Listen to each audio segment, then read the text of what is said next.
ഈശോ മിശിഹായ്ക്ക് സ്തുതിയായിരിക്കട്ടെ. വാഴ്ത്തപ്പെട്ട സിസ്റ്റർ റാണി മരിയ. ദൈവം എന്നെ വിളിച്ചിരിക്കുന്നത് പാവങ്ങൾക്കും അടിച്ചമർത്തപ്പെട്ടവർക്കും വേണ്ടി സേവനം ചെയ്യുവാനാണ്. അവർക്ക് വേണ്ടി മരിക്കുവാനും ഞാൻ തയ്യാറാണ്. അവരും ദൈവത്തിന്റെ മക്കളാണ്. ഈശോയെ എത്രമാത്രം ഉൾക്കൊണ്ടുകൊണ്ടാണ് സിസ്റ്ററുടെ ജീവിതയാത്ര എന്ന് നമുക്ക് ഈ വാക്കുകളിലൂടെ മനസ്സിലാകും. ഭാരതത്തിലെ ആദ്യ വനിതാ രക്തസാക്ഷിയും തങ്ങളുടെ സേവന മേഖലകളിൽ അടിച്ചമർത്തപ്പെടുന്ന മിഷണറിമാരുടെ സ്വർഗീയ മധ്യസ്ഥയുമാണ് വാഴ്ത്തപ്പെട്ട സിസ്റ്റർ റാണി മരിയ.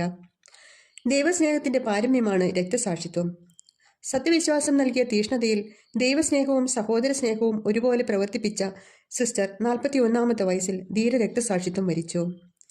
എറണാകുളം ജില്ലയിലെ പുല്ലുവഴി ഇടവകയിൽ 1954 ജനുവരി 29-ാം തീയതി വട്ടാലിൽ പൈലയുടെയും എലീശായുടെയും 7 മക്കളിൽ രണ്ടാമത്തവളായി ജനനം.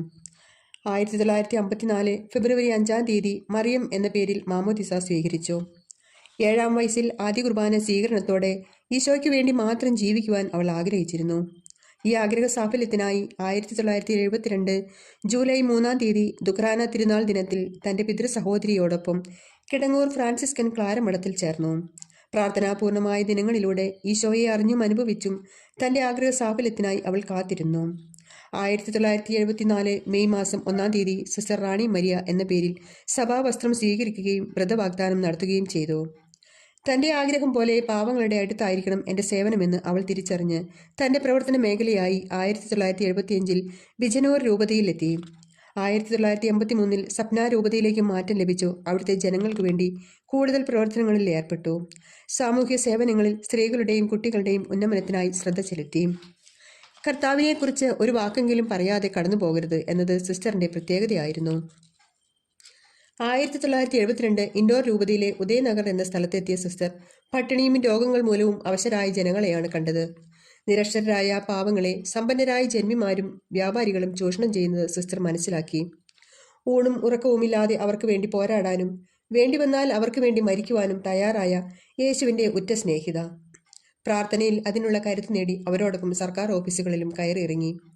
ആ പ്രയത്നങ്ങളൊക്കെ ഫലമണിഞ്ഞു തുടങ്ങി. വീടില്ലാത്തവർക്ക് വീടുകളും വൈദ്യുതിയും വെള്ളവും ലഭിച്ചു. ഇതിന്റെ ഒക്കെ ഉടയവനായ ദൈവത്തെ അവർക്ക് കഥകളായും കലകളായും പറഞ്ഞു പഠിപ്പിച്ചുകൊണ്ടേയിരുന്നു. ജാതിമത ഭേദമന്യേ എല്ലാവരെയും ഒരുമിപ്പിക്കാൻ സിസ്റ്ററിന് സാധിച്ചു.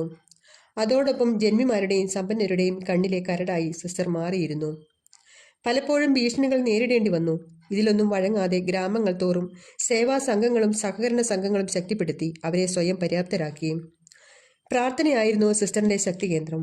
വിശുദ്ധ കുർബാനയോടും ദൈവമാതാവിനോടും ഏറെ ഭക്തിയുണ്ടായിരുന്ന സിസ്റ്റർ സർക്കാരിക്ക് മുമ്പിൽ ഏറെ നേരം കണ്ണുനീരൊഴുക്കി പ്രാർത്ഥിക്കുമായിരുന്നു. തന്റെ പ്രവർത്തനങ്ങൾ മറ്റു നഗരങ്ങളിലേക്കും വ്യാപരിച്ചു തുടങ്ങിയതിൽ വൈരാഗ്യം പൂണ്ട ശത്രുക്കൾ അവളെ വധിക്കാൻ കെണികൾ ഒരുക്കി. 1995 മുരിങ്ങൂർ ധ്യാനം കഴിഞ്ഞ് തിരിച്ചെത്തിയ സിസ്റ്റർ തെരേസ എന്ന സഹോദരി തങ്ങളുടെ സമൂഹത്തിൽ ഒരു രക്തസാക്ഷി ഉണ്ടാകുമെന്ന് ധ്യാന അവസരത്തിൽ ഒരു ദർശനമുണ്ടായി എന്ന് പറഞ്ഞിരുന്നു. തൊട്ടടുത്ത ദിവസം തന്നെ അത് സംഭവിക്കുകയും ചെയ്തു.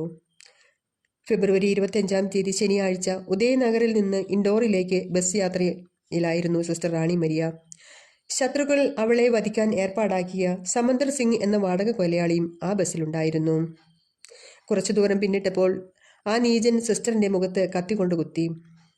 എന്റെ ഈശോയെ, എന്റെ മാതാവേ എന്ന വിളി കേട്ട് പിന്നോട്ട് നോക്കി യാത്രക്കാർ ഭയന്നിറങ്ങിയോടി. അയാൾ സിസ്റ്ററിനെ ബസ്സിൽ നിന്നും വലിച്ചിറക്കി പുറത്തേക്കിട്ട് വീണ്ടും വീണ്ടും കുത്തി. 54 വെട്ടേറ്റ സിസ്റ്റർ യേശുനാമം വിളിച്ചുകൊണ്ട് മരണമടഞ്ഞു. ആ പാവം ഗ്രാമവാസികൾ ഇന്നേ വരെ കാണാത്ത ഒരു യാത്രാമൊഴി. പാവങ്ങൾക്ക് വേണ്ടി ജീവിച്ചതിന് സിസ്റ്റർക്ക് കിട്ടിയ സമ്മാനം. ദൈവസന്നിധിയിൽ എത്തപ്പെട്ടു. സ്നേഹിതന് വേണ്ടി ജീവൻ ബലികഴിക്കുന്നതിനേക്കാൾ വലിയ സ്നേഹമില്ലെന്ന് അവളുടെ കല്ലറയിൽ രേഖപ്പെടുത്തി. 2017 നവംബർ 4-ന് ആഗോളസഭ അവളെ രക്തസാക്ഷിയായി പ്രഖ്യാപിച്ചു. സിസ്റ്ററുടെ മധ്യസ്ഥതയിൽ അനേകം അത്ഭുതങ്ങൾ നടന്നു. അവളെ കൊല ചെയ്ത സമന്തർ സിംഗിനെ മാനസാന്തരം വലിയൊരു അത്ഭുതമായി. സിസ്റ്ററിന്റെ കുടുംബം അയാളോട് ക്ഷമിച്ചുകൊണ്ട് ദൈവസ്നേഹത്തിന്റെ വലിയ മാതൃക കാട്ടിയിരുന്നു.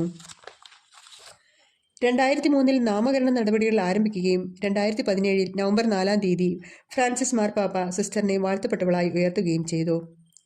കേരള സഭയുടെ അഭിമാനപുത്രിയും ധീര രക്തസാക്ഷിയുമായ സിസ്റ്റർ റാണി മരിയയുടെ ജീവിത മാതൃകയും മധ്യസ്ഥ ശക്തിയും നമുക്ക് പ്രചോദനവും ശക്തിയുമാകട്ടെ. നമുക്കും അവനോടുകൂടെ പോയി മരിക്കാം എന്ന് വിശുദ്ധ തോമാസ് ശ്ലീഹായുടെ വാക്കുകൾ തന്റെ ജീവിതത്തിൽ അന്വർത്ഥമാക്കിക്കൊണ്ട് രക്തസാക്ഷി മകുടം ചൂടിയ സിസ്റ്റർ റാണി മരിയെ നമുക്ക് അഭിമാനവും അനുഗ്രഹവുമായി